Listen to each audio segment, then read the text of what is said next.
I love their meltdowns. This is just a petty segment. It is for this is just for me. It's just for me because I want to see the media cry. And this has nothing to do with the fact that the Biden-Harris administration is having media and journalists being called upon to edit their interviews or being selected for pre-selected questions.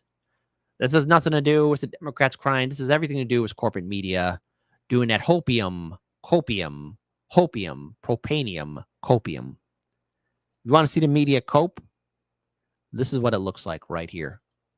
They need to cope. They have to have that ice cold Coca-Cola classic copium.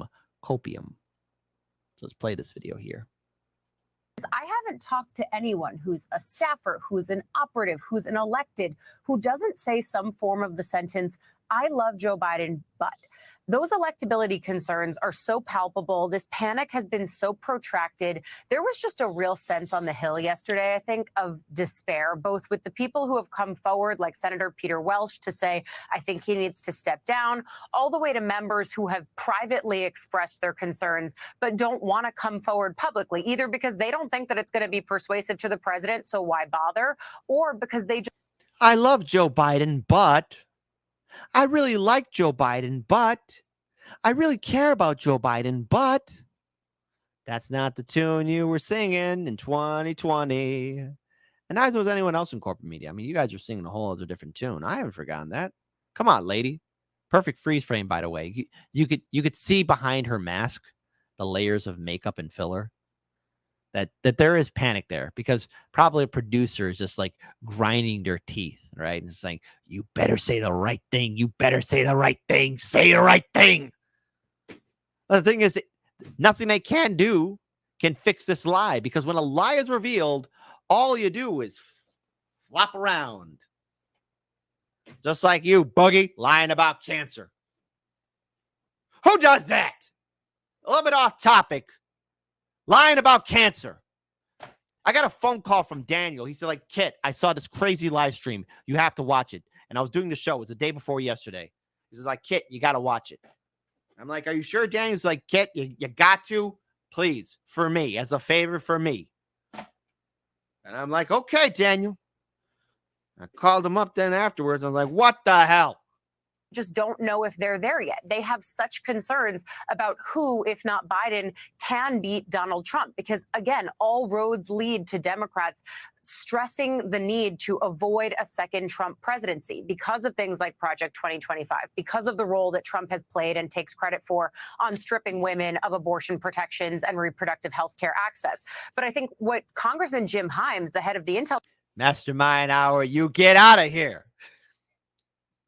But who doesn't? Who doesn't indeed? Committee says when he explained why he came out in the minutes after that press conference, why he's coming out and saying Biden shouldn't be the nominee, this is part of what he says. And then there's one other thing he said that I noticed that I think is such an important piece. Listen here first. I've been with the president on a number of occasions, and I have looked at those numbers. No president has ever been reelected with the disapproval ratings that our current president, love him as we do, has.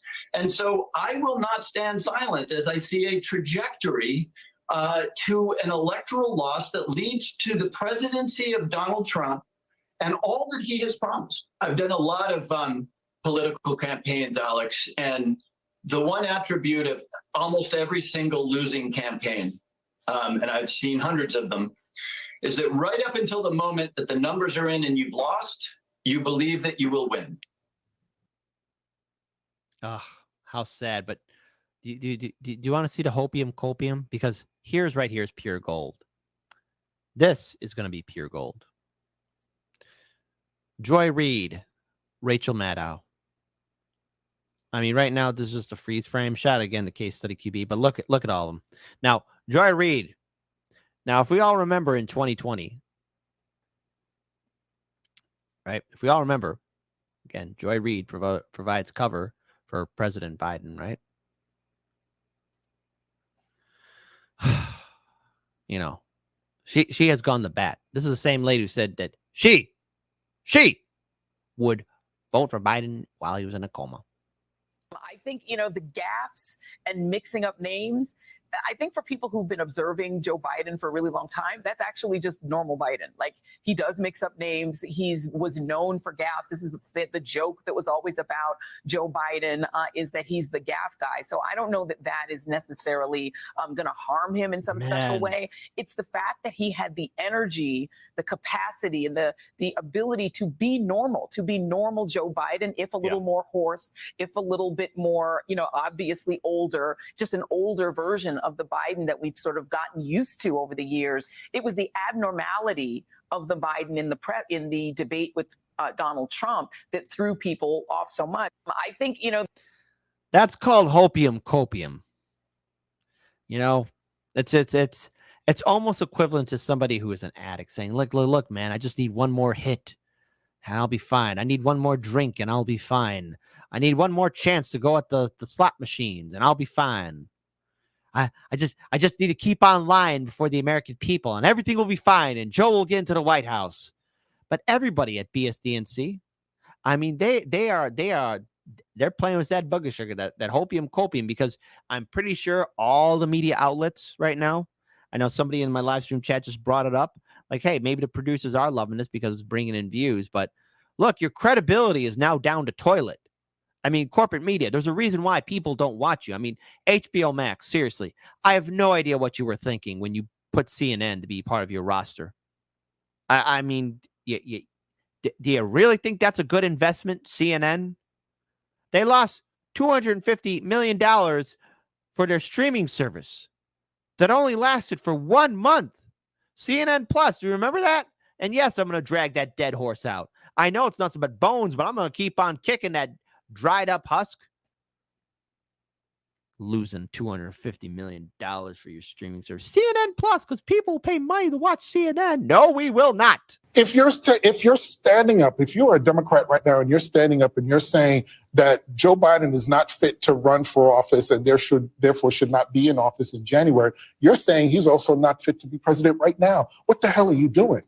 That is what you're saying, because you're telling voters that he does not have the chops to be president for the next 4 years, starting in January. Okay, that's called actually being honest with people. I know. Telling the truth is an anathema to corporate media. I love it. The whole lies. Cat Williams. All lies will be revealed. All lies. As soon as he said that in January. And seriously, thank you, Dr. Nick, one of our viewers who sent me that interview, says, hey, man, watch this whole interview. All lies will be revealed. Cat, the off chance you see this video, man, you were on point. As soon as you said that, something clicked. Something clicked out there. And they're all in full-blown panic mode. All of them.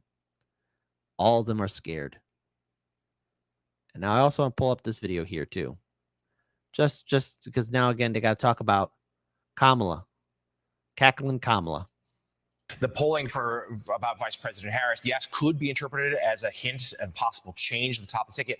The other angle, though, and some have said, is that it could be to determine that Vice President Harris, per polling, wouldn't beat Donald Trump. And that would actually strengthen President Biden's argument to remain atop the ticket. And we know there are portions of the Biden inner circle that firmly believes the vice president can't do it, though they certainly feel like she has grown as a candidate in recent months, and they're a valuable ally. They're just not convinced that she can beat President Biden. And certainly there are President Trump, former President Trump. The polling about vice president. They got nothing. The polling, and it's all nothing but fake smiles. Hey, Vanderbilt, how you holding up there, buddy? You look a little constipated there. So, Ashley, what did you make of the news conference? I think David's a bit of a Debbie Downer so far. What I've heard is like a little Debbie Downer. I thought the president was incredibly strong. He was very forceful, deep on the substance in terms of foreign policy and domestic policy. I think he definitely bought himself some more time tonight, but I'm not. Bought himself more time tonight. What's wrong with you? No, time has been out.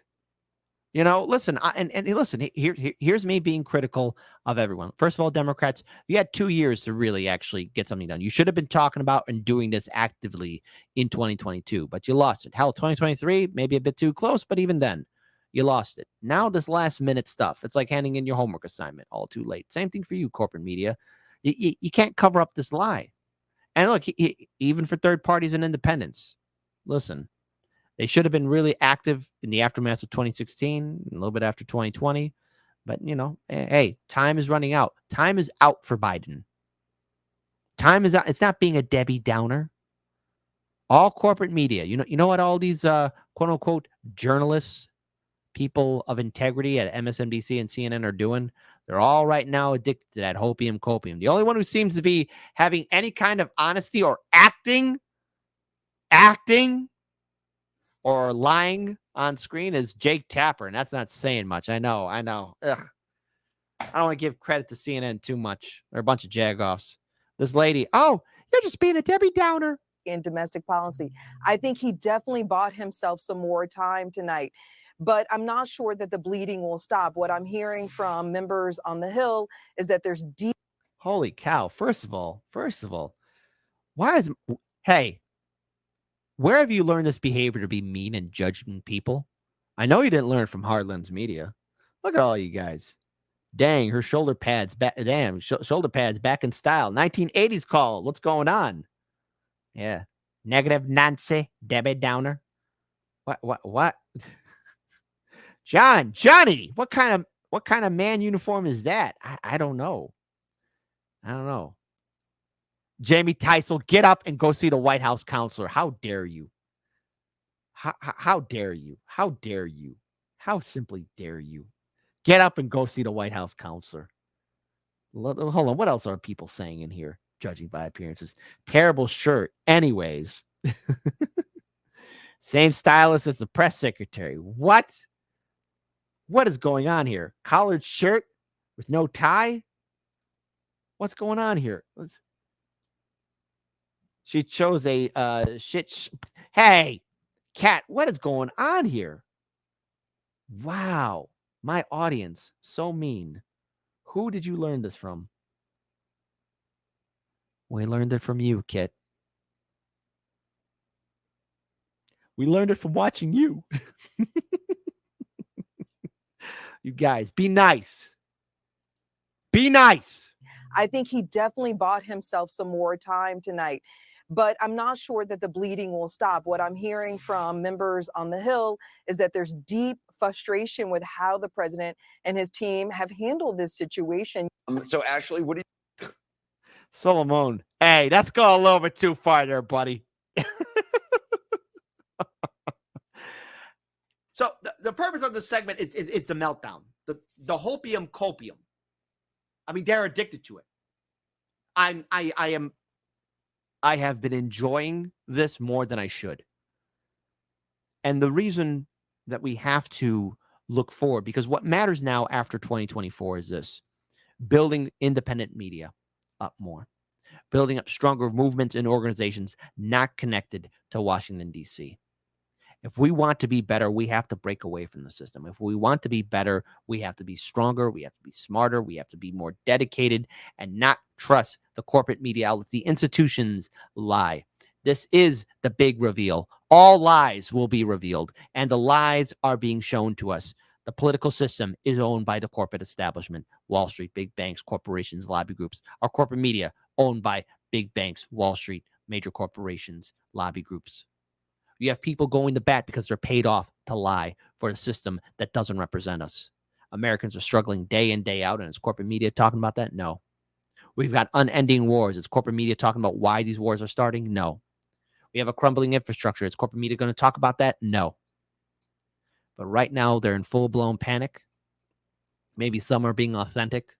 Some are just lying through their teeth because they know that the gig is up. The fun times are over. No one respects corporate media. No one respects the two-party system because they don't respect us. I think now maybe we'll see a great awakening where Americans realize that their abusive spouse, corporate media, the political system is lying, cheating, stealing from us. And it's okay to break away from them. It's okay to leave them alone on the road. Because if they don't respect us, we're not going to respect them. And for years, for decades, corporate media and the two-party system has been lying to us. Hey, corporate media, Democratic establishment, Republican establishment, if you were able to tell the truth, would you just turn inside out and go to another dimension because the truth is just too powerful for you to bear? If anything, if I could describe corporate media and the panic that it's going through, it's the last minutes of the Horus Heresy as the emperor of mankind is about to die and Horus stands before him and the emperor just removes him from existence. Non-existent at all, as though you were never here. That's you, corporate media, removed from the eternal plane, removed from all existence. That's what all of the American people should do. You're gone. But thank you for giving us these laughs, because you guys snoring up that copium is pure gold to me.